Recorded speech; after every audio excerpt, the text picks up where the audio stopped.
darnos la bendición de estar reunidos. Se ve manifiesto su sabiduría y su benevolencia al ver que este templo cada día más se llena. Le agradecemos por la presencia de los niños que dan esperanza de que su pueblo va a seguir creciendo en el futuro. Y le pedimos que los bendiga para que crezcan a ser adoradores genuinos de usted, que lo vean a usted tal como es usted, Dios, el centro y la epítome de la santidad, de gloria y de belleza. Bendiga a los jóvenes que están presentes, que como usted sabe vivimos en una era donde han sido introducidos a más ideas de las que pueden procesar, más que nada en un país donde la diversidad es bastante y las ideas también, y no solamente de ideas buenas, sino de malas. Y le pedimos que ellos que cuando vengan vean su palabra como un vaso de agua fría, como miel que les refresque y que les nutre, y que vean que usted, un Dios inmutable en perfección, es la única esperanza para tener gozo y paz en sus vidas. Bendiga al resto de los hermanos que están presentes, que continuamente se reúnen a pesar de las adversidades y tentaciones que enfrentan. Gracias porque ha permitido que esta congregación siga en pie. Sabemos que hay mucho trabajo de hacer y le pedimos por su ayuda, porque sin su ayuda no podemos hacer nada.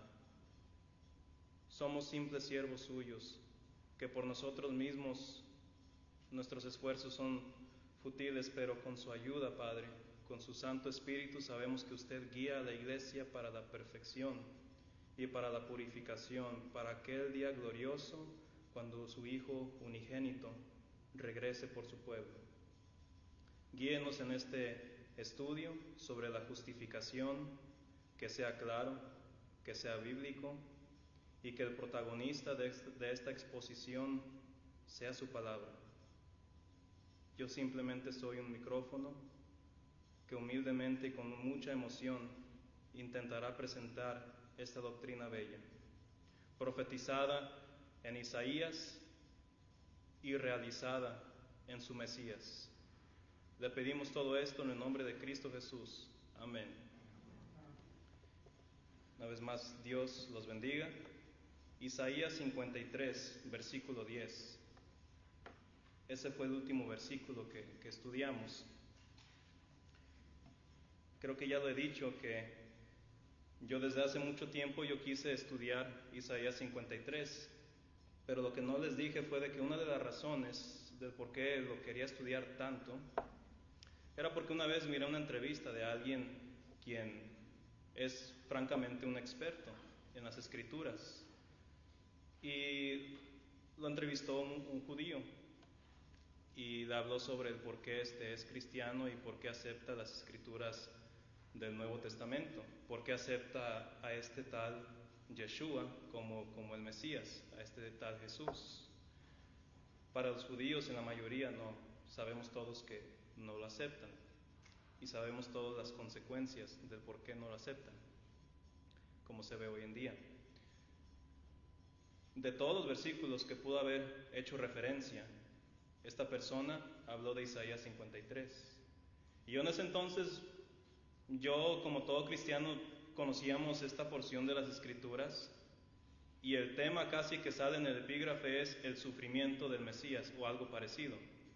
Porque si algo deja en claro el profeta Isaías es eso, el sufrimiento vicario del Mesías, de aquel quien iba a representar a Israel y por ende a todo el mundo, para el bien de todo el mundo.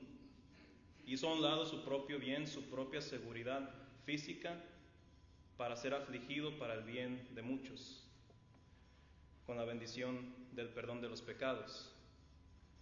Yo pensé que de solo eso se trataba el texto, que sufrimiento tras sufrimiento y hasta el versículo 10 muerte, pero lo que observó esta persona fue de que el versículo 10 no solamente habla de la muerte del Mesías, habla de su resurrección.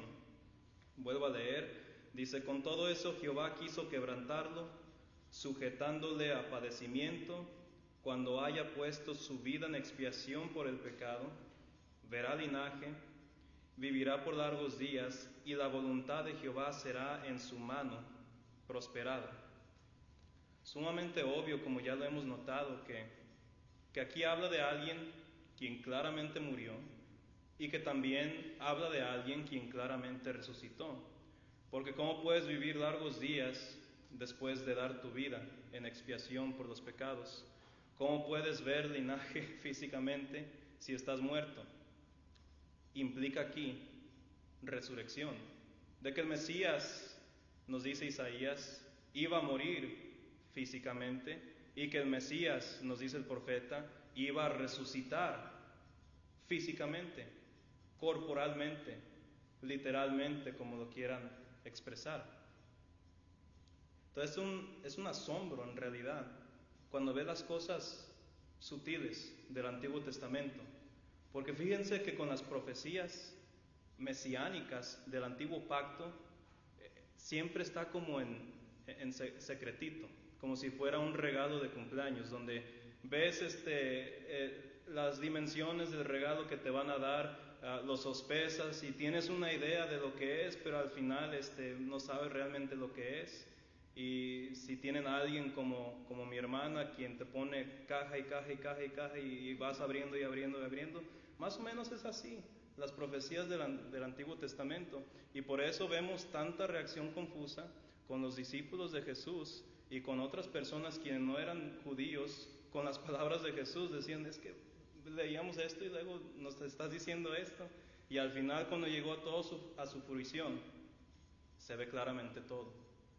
Y nosotros podemos entender de que el versículo 10 habla claramente de la resurrección, porque el Mesías, nuestro Señor Jesucristo, resucitó y nos ha dado el entendimiento apropiado de este texto. Pero ese expositor que les estaba diciendo también hizo otra observación.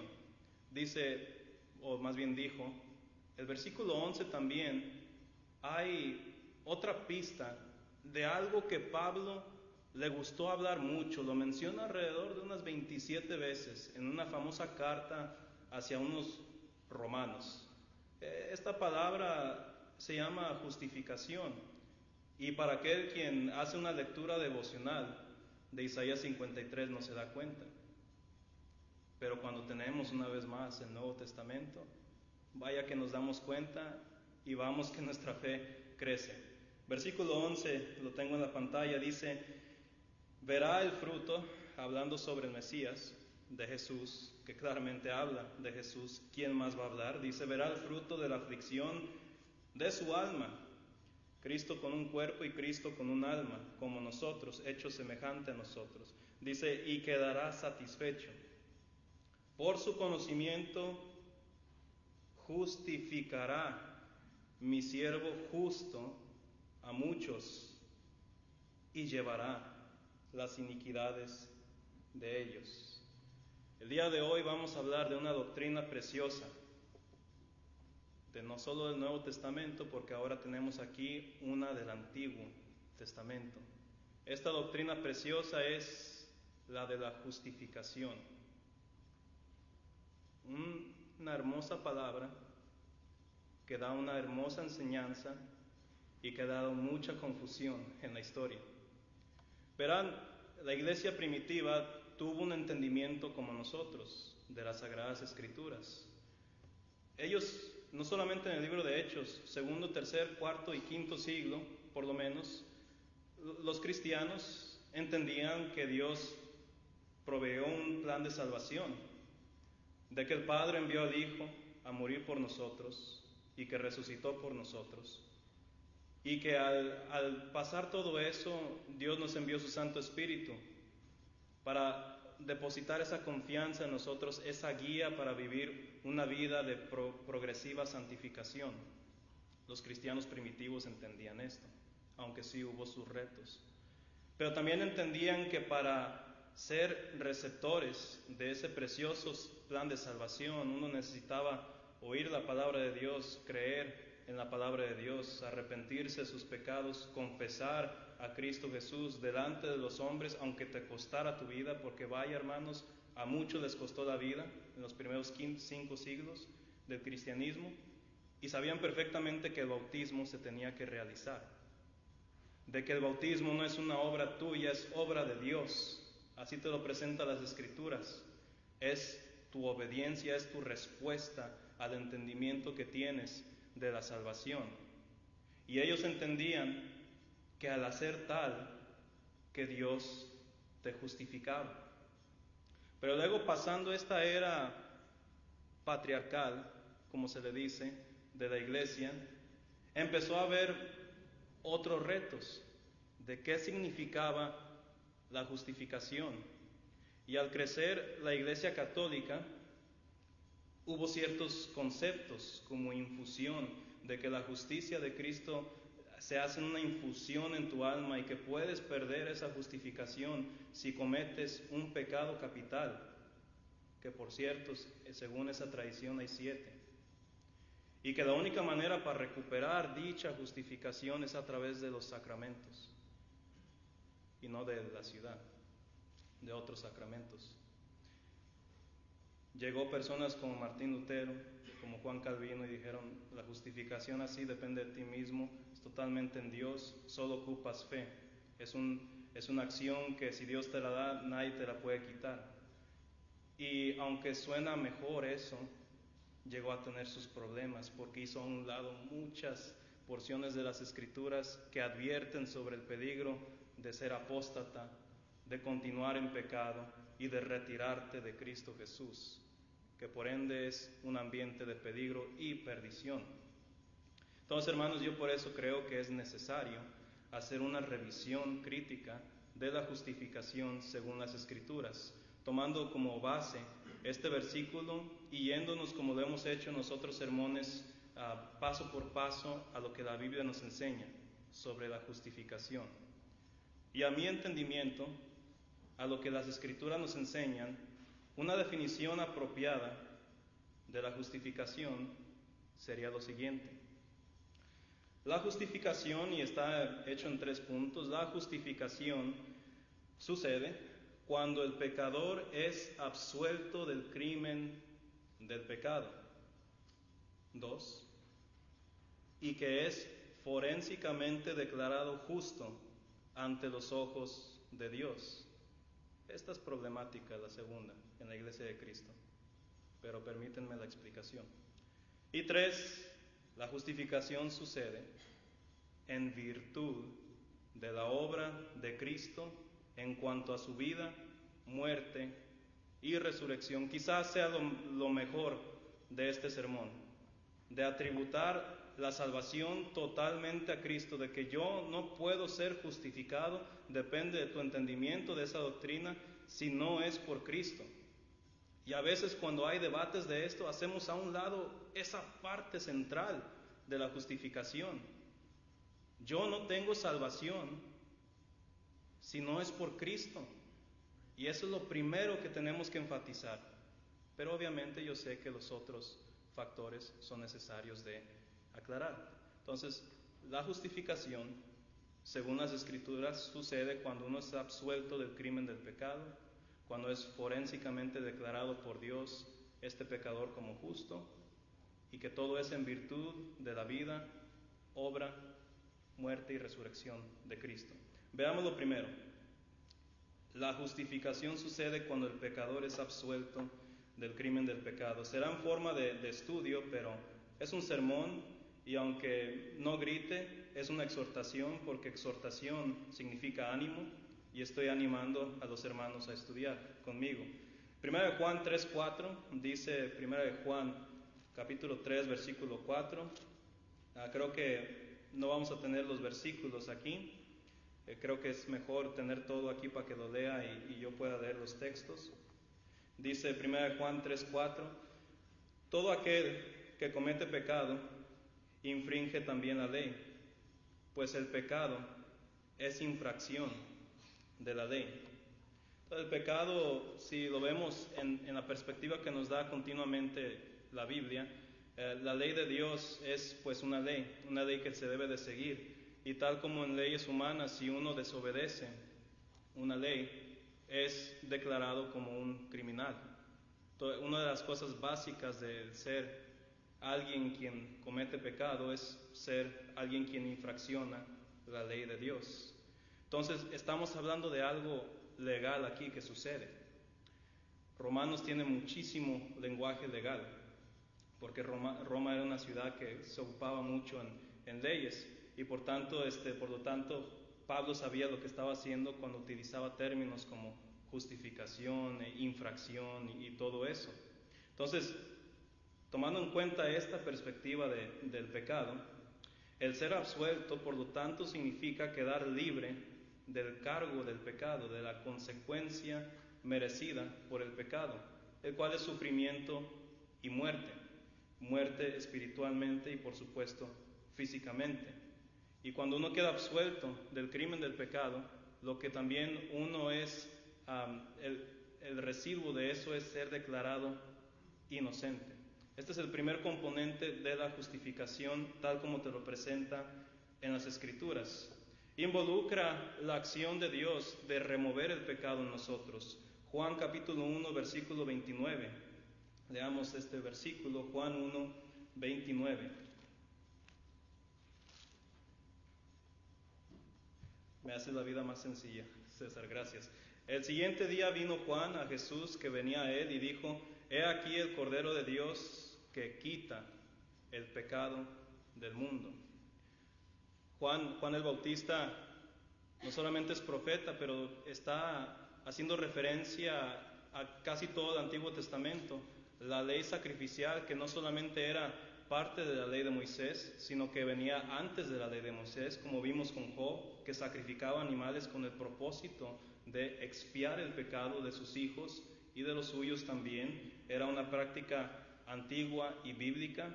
En la era mosaica se reforzó todo esto para dejarle en claro al pueblo judío de que Dios requería a gente que pecaba inocencia, y que eso por lo tanto necesitaba sacrificio, porque si no tiene sacrificio, el quien sufre la infracción de la ley es el pecador. Y Dios, siendo un Dios de misericordia, provee el sacrificio como una opción viable para el pecador. Así extiende su misericordia. 1 Pedro 2, versículo 24. Al ser absueltos del pecado, Cristo se lleva consigo los pecados de la humanidad. Esto fue lo que pasó en la crucifixión de nuestro Señor Jesucristo. En 1 Pedro 2, versículo 24. Nos dice el texto: quien llevó él mismo, está aludiendo al lenguaje de Isaías. Van a ver cómo es casi igual de Isaías 53. Quien llevó él mismo nuestros pecados en su cuerpo sobre el madero, para que todos nosotros, estando muertos a los pecados, vivamos a la justicia, por cuya herida fuisteis sanados. Hace referencia como a 2 versículos de Isaías 53. La necesidad de ser absuelto del crimen del pecado llega a pasar cuando Cristo toma por sí esa transferencia de nuestra inmundicia, de nuestra pecaminosidad, y Él, al llevarlo en su cuerpo, como dice Pedro, sufre y muere por nosotros para que nosotros estemos en un estado de inocencia, un componente vital para el entendimiento apropiado de la justificación. Hay un texto muy bonito en Isaías 43, 25, donde Dios nos dice que a pesar de que Él es omnisciente, de que Él decide a través de su Mesías no acordarse del pecado de uno, lo que cual indica este concepto de ser absuelto del crimen del pecado. Es omnisciente, pero no hace memoria de Él para ponerlo en tu contra, para condenarte. Veamos el segundo componente de la justificación. Vamos al siguiente slide, por favor. La justificación sucede cuando el pecador es forensicamente, y estoy hablando legalmente, siendo Dios como un juez, declarado justo ante los ojos de Dios. No es de que nosotros, y esto es aquí donde entra el conflicto, no es de que nosotros somos justificados en base de lo que nosotros hacemos, de mis propias obras. No hay conflicto entre Santiago y Pablo. Santiago está hablando de la justificación como una evidencia de la justificación, como la necesidad de obedecer y continuar en obediencia hacia el Evangelio de Dios. Pablo lo explica como obras humanitarias, como obras específicamente de la ley de Moisés.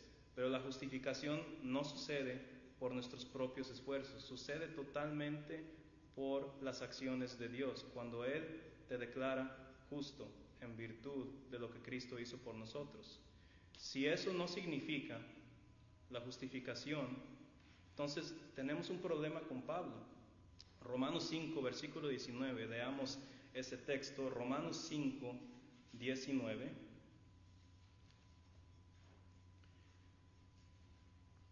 Porque así como por la desobediencia de un hombre, los muchos fueron, ¿qué?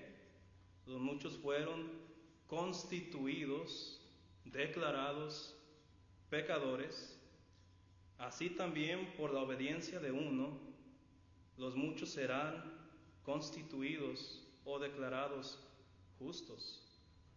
Si solo es la justificación un estado de inocencia, entonces Pablo le está añadiendo algo extraño. La justificación es una declaración legal de nuestro Dios, porque Dios es juez de los cielos y de la tierra, y un juez hace declaraciones, hace también incluso decretos, porque es rey también, nuestro Dios. Si la acción de declararte como pecador es una acción forense, la acción de justificar es también, como lo explica Pablo, una acción forense.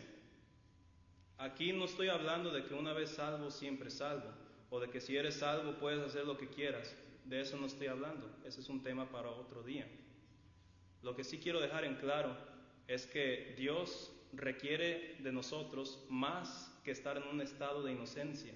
Dios requiere que los pecadores estén en un estado de justicia. Es lo que Dios requiere de nosotros, que es imposible por mis propios esfuerzos, pero que es posible a través de Cristo. Es que me incomoda el hecho de que yo sea declarado justo porque no soy, y tienen razón para creer eso, tienen razón para afirmar eso. Pero la Biblia habla del cristiano como alguien santo. ¿Soy santo? No, por mí mismo no. La Biblia habla como el cristiano como alguien perfecto. ¿Soy perfecto? No, no somos perfectos. Entonces, ¿por qué la Biblia nos dice eso? Porque todo es en virtud de Cristo. Porque todo involucra este gran concepto paulino de estar en Cristo. De que si tú estás en Cristo, eres justificado, eres consagrado, eres santificado, y que Dios te da la opción de permanecer en Él o de retirarte en Él. Si permaneces en Él, tienes la virtud de inocencia y de justificación. Otro texto, 1 Corintios 6, 11. 1 Corintios 6, versículo 11. Y esto erais algunos, mas ya habéis sido lavados, ya habéis sido santificados, ya habéis sido justificados. ¿Por ti mismo? No. En el nombre del Señor Jesús y por el Espíritu de nuestro Dios. Cuando yo hablo del pecador y me involucro a mí, porque soy pecador como todos nosotros, de que es justo, no lo hago diciendo de que por nosotros mismos podemos ser salvos. Lo hablo por virtud de Cristo. Somos lavados, santificados, justificados en el nombre del Señor Jesucristo. Por eso con mucho orgullo nos llamamos la Iglesia de Cristo, porque las bendiciones del Evangelio se reciben en Cristo. Es una acción forense de nuestro Dios. En Romanos capítulo 1, versículos 16 al 17, nos afirma lo que el Evangelio es. Y nos afirma también que depende totalmente en la justicia de Dios, no en la justicia propia. ¿Es necesario la obediencia? ¿Es necesario las obras después de ser cristiano? Por supuesto. Tenemos muchísimos versículos para eso. Pero la base de la salvación viene en todo esto de lo que ya he explicado. Y no sin antes mencionar que el hebreo y el griego te afirma esto. Sadik en hebreo, que significa la acción de absolver o de declarar justo. Esa es la palabra que se menciona en Isaías 53:11. Y en Romanos 5, Pablo utiliza dikaiosis, que significa la acción de declarar justo.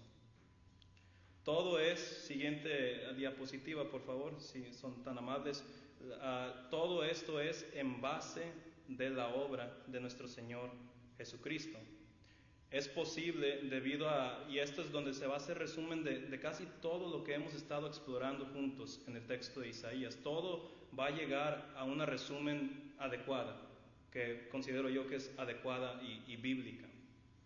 La justificación, el ser declarado inocente y justo, el ser absuelto del crimen del pecado y ser forensicamente declarado justo, es posible en Cristo Jesús, vía la imputación que hemos discutido. Veamos el siguiente slide para así ilustrarlo un poco mejor. De un lado tengo parte de la definición que hemos hablado, de otro lado la otra definición.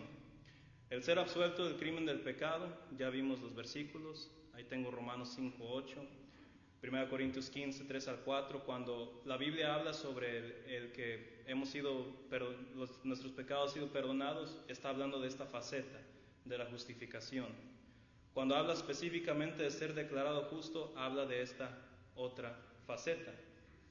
¿Cómo es que Cristo logró que nosotros fuéramos absueltos del crimen del pecado? Logró esto cuando nuestros pecados fueron transferidos a Él en la cruz. ¿Cómo es que nosotros logramos alcanzar justicia? Esto se logró a través de la obra de nuestro Señor Jesucristo. Entonces la evidencia de la primera faceta de la justificación viene en la humillación de Cristo, viene en su sufrimiento vicario, viene en su castigo vicario, viene en su muerte y viene en su sepultura. Lo demás, que a veces no tenemos como mucho sentido de explicar, es explicado por la justificación. La evidencia de que nosotros podemos obtener justificación completa viene en cuando Cristo se hizo hombre por nosotros, cuando Él nació, creció, vivió, fue bautizado, obedeció la voluntad de Dios y resucitó de entre los muertos. Esa obediencia perfecta de Cristo Jesús fue transferida a nosotros, y es por eso que en virtud de Cristo podemos ser declarados justos cuando estamos en Cristo Jesús. Yo sé que he mencionado muchas cosas que ocupan aclararse, con el tiempo lo vamos a hacer, queridos hermanos. Nos deja en un estado de inocencia nuestro Señor Jesucristo, pero también nos acredita o nos constituye justos en base de la vida y obediencia de Cristo. Para concluir, vamos a volver a leer Isaías 53:11. Vamos a ir a la siguiente slide, Isaías 53:11. Creo que no está. Vamos a regresar hasta el slide inicial. Dice: verá el fruto de la aflicción de su alma y quedará satisfecho. Por su conocimiento justificará a mi siervo justo a muchos y llevará las iniquidades de ellos. Si no era solo una declaración forense de nuestro Dios, Pablo hubiera utilizado otro término. Se hubiera quedado con la palabra absolución o el ser absuelto, pero él utiliza una palabra en específica, porque hay bendiciones multifacéticas cuando uno está en Cristo Jesús, que involucra todo esto. Pero para concluir, hay algo interesante del texto. En esta parte donde dice que el Mesías, que nuestro Señor Jesucristo, después de ser afligido en su alma, después de morir por nosotros y sufrir, dice que quedará satisfecho. El hebreo está muy interesante porque el término hebreo se usa para describir a alguien quien comió mucho y quien quedó muy satisfecho, de que ni entra una pizca de sal más en su vientre porque quedó totalmente satisfecho. No significa que el Mesías nos va a comer, no es lo que quiero dar a entender, pero significa de que no había ni una pizca más en la vida y obediencia de Cristo como para que nosotros no tuviéramos una salvación o una confianza completa en Él. Cristo quedó satisfecho con su vida, con su muerte y resurrección, porque a través de esos elementos nosotros podemos tener salvación. Que Dios los bendiga. Voy a concluir con una oración. Vamos a orar. Señor y buen Dios, le agradecemos porque nos ha dado la bendición de estudiar su palabra. Sabemos que su palabra es grande, que es como la miel que queremos